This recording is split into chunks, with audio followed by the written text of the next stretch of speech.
আসসালামু আলাইকুম দর্শক, আজকে কথা বলবো কানাডা সম্পর্কে। যারা বায়োমেট্রিক দিয়েছেন, অনেক দিন হয়ে গেছে, এখনও রেজাল্ট পাচ্ছেন না, কি করণীয় আছে বা কি করবেন ভাবতেছেন। তো যারা আমার চ্যানেলটা এখনও সাবস্ক্রাইব করেননি তাদেরকে অনুরোধ করব আমার চ্যানেলটা সাবস্ক্রাইব করে যাবেন। যারা করেছেন তাদেরকে অসংখ্য অসংখ্য ধন্যবাদ। পাশের বেল আইকনটা একটু অন করে দেবেন, তাহলে হচ্ছে কি নিত্য নতুন ভিডিওটা আপনি পেয়ে যাবেন। একটু লাইক শেয়ার করে যান, আমার হয়তো একটু উপকৃত হব। তো এ বিষয়ে একটু চলুন আমরা মূল কথায় যাচ্ছি। মূল কথা হচ্ছে, যারা অনেক দিন হয় বায়োমেট্রিক দিয়েছেন বা ফাইল সাবমিট করেছেন, এখন পর্যন্ত রেজাল্ট আসতেছে না। তো অনেকেই হয়তো বা আমাকে কমেন্ট করে বলতেছেন, ভাই এত তারিখে আমি বায়োমেট্রিক দিয়েছি, কেউ বা বলেন 4-5 মাস হয়ে গেছে, কেউ 8 মাস হয়ে গেছে। আসলে দেখুন, এটার কোনো উত্তর বা জবাব আমার কাছে নিজের কাছেই নেই। কেন নেই এটা আপনাকে বলে দেই। এই জবাবটা শুধু যেখান থেকে আপনি বায়োমেট্রিক দিয়েছেন, যাদের মাধ্যমে আমি কাজটা প্রসেসিং করেছেন, ওনারাই বলতে পারবে। কারণ হচ্ছে কি, কেন বলতে পারবে? তারা ডকুমেন্টসটা দিয়েছে, কি ডকুমেন্টস দিয়েছেন, ডকুমেন্টসটা কি আসলেই অরিজিনাল নাকি 2 নাম্বার, এ ধরনের তথ্য সে জানে, আপনি জানেন। তো এই দুইজনার ভিতরেই হচ্ছে আপনারা জানতে পারবেন যে আপনারা কখন নাগাদ এই রেজাল্টটা পেয়ে যাবেন।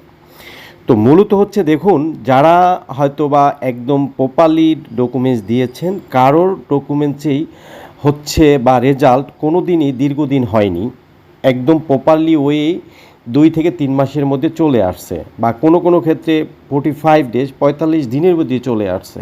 ঠিক আছে, যাদের ফাইলে প্রচুর প্রবলেম আছে বা 2 নাম্বার কাগজপত্র দিয়েছেন, ফেক ডকুমেন্টস দিয়েছেন, তাদেরটাই দীর্ঘদিন ধরে এখনও আটকে আছে, মানে ক্লিয়ার হচ্ছে না। এটার কারণ হচ্ছে কি, একটা ভিসা অফিসার কিন্তু সাথে সাথে আপনার ফাইলটা নিয়ে কাজ করবে বা দীর্ঘক্ষণ সময় দিবে, এরকম কিছু না। কি হচ্ছে, সে দেখে যখন সন্দেহ হয়ে গেছে বা আপনার ডকুমেন্টসগুলি সবই ভুয়া মনে করতেছে, তখন ফাইলটা ফালিয়ে রাখতেছে। ঠিক আছে, তো এই জন্য জটিলতা আছে। তারা ক্লিয়ার না হয়ে কিন্তু আপনি শত্রু না যে আপনাকে ঝটপট করে রিকোয়েস্ট লেটার ধরিয়ে দেবে। তারা বোঝার চেষ্টা করবে যে এটা আসলে অরিজিনাল ডকুমেন্টস না 2 নাম্বার ডকুমেন্টস। এটা বোঝার জন্যই তাদের দীর্ঘদিন সময় লেগে যায়। এই হচ্ছে মূল বিষয়। আর একটা বিষয় হচ্ছে, যারা একদমই মনে করেন অনেক ফাইলে ভুল করে বসে আছেন, বিশাল করে ভুল করে বসে আছেন, সেগুলিও কিন্তু ঝটপট করে কোনো রেজাল্ট দিচ্ছে না। শুধু কি করতেছে, একটু সময় নিচ্ছে, সময় নিয়ে বুঝে শুনে ভিসা অফিসার তারপর আপনাকে রিজেক্ট করতেছে। বিষয়টা এরকম হয়ে যাচ্ছে। তো একদম প্রপারলি কোনো ধরনের ঠিকানা বা তারিখ আমিও দিতে পারবো না যে আপনারটা কালকে রেজাল্ট আসবে বা পরশু আসবে, এই কথাটা আমি বলতে পারবো না। তো যারা আমাকে জিজ্ঞেস করতেছেন বারবার কমেন্টে, আসলে আমি বিব্রত হয়ে যাচ্ছি যে কী উত্তর দিব। তো সবাইকেই একই কথা বলি, ওয়েট করেন।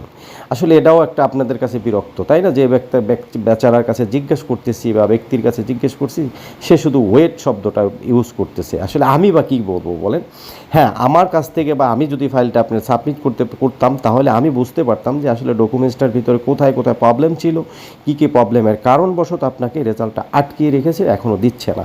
তো যে ব্যক্তি আপনার ফাইলটা একদমই কাজ করেছে, তার সাথে আপনি পরামর্শ করেন যে ভাই আমারটা কেন আসতেছে না, আপনি তো সাবমিট করলেন, তো কী সমস্যা হতে পারে। তো সেই আসলেই কিন্তু সে বুঝবে বা তার বোঝার জিনিস আছে। সে যদি না বুঝে থাকে, তাহলে আপনার মতো একজন, সে না বুঝেই আপনার ফাইলটা জমা করেছে। আপনিও যেমন বুঝেন না, সেও বুঝে না, তাই আপনার ফাইলটা জমা করেছে। যে বুঝবে সে অবশ্যই আপনাকে ইন্ডিকেট করতে পারবে যে এখানে প্রবলেম ছিল, এই জন্য আমার ফাইলটা আটকে আছে।